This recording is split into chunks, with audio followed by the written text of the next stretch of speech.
Okay, ladies and gentlemen, welcome to my third tutorial. It's a more advanced Corel tutorial on showing you how you can prepare an image from the web or from your own photos to be cut out on a laser cutter.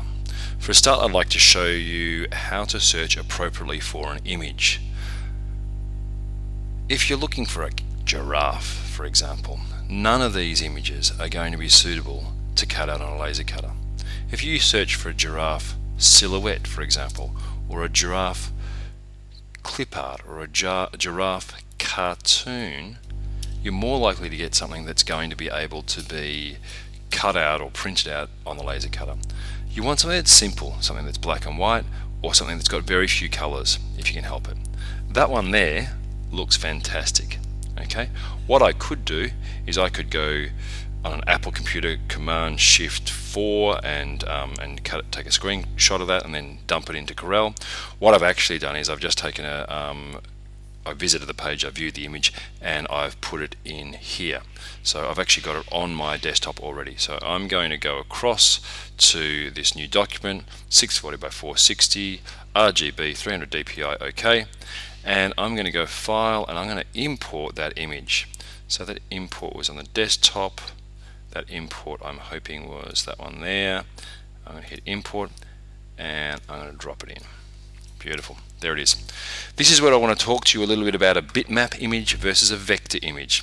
If you know what a regular photo is a JPEG or a bitmap. It's little pieces of color. If I was to zoom in to here, you can see that I've got little dots of color.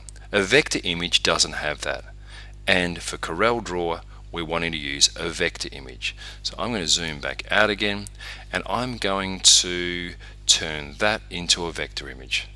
It was a bitmap, but it's going to be a clip art. I think it's a clip art. It looks like a piece of clip art to me. I'm going to go to clip art. This shows me the bitmap image. This shows me the vector image. I can see that looks pretty good. Yeah, can you see it's straight there? Straight there. Yeah, so that's what we're happy with. Okay, we're zooming in and zooming out. You can see this grey and white background. That means that there's nothing there.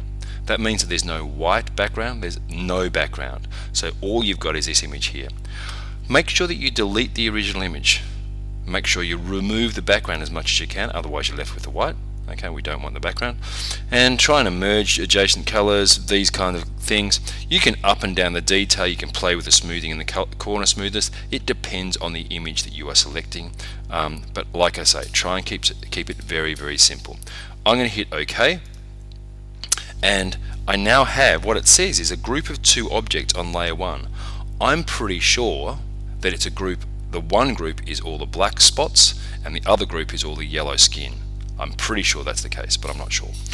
What I'm going to do is I'm going to want to cut out that giraffe. Okay, I want to put that giraffe on a piece of plastic that I can bend up and turn that into a standing giraffe. Okay, but I can't print yellow and brown, can I? No, I need to cut the outside out. I could go in there and use my little pen tool and go line, line, line, line, line, line, line, but that would be ridiculous. There is a tool that allows me to layout, shape a boundary. Look at this. I now have the boundary. Yeah? What thickness is that boundary? What thickness does that need to be to cut out? 0.2 millimeters? No. It needs to be hairline. So now I've got my cut shape. That makes me very happy. But I've still got these yellow and brown, and I want to etch these brown spots in. So what I'm going to do is I've got that group of two objects. I'm going to go arrange and ungroup. So I no longer have two objects. So I don't have a group of two objects. I've just got two objects. And I'm going to click the yellow stuff. I'm going to move that across there. Cool. So now I have the yellow part and the brown part.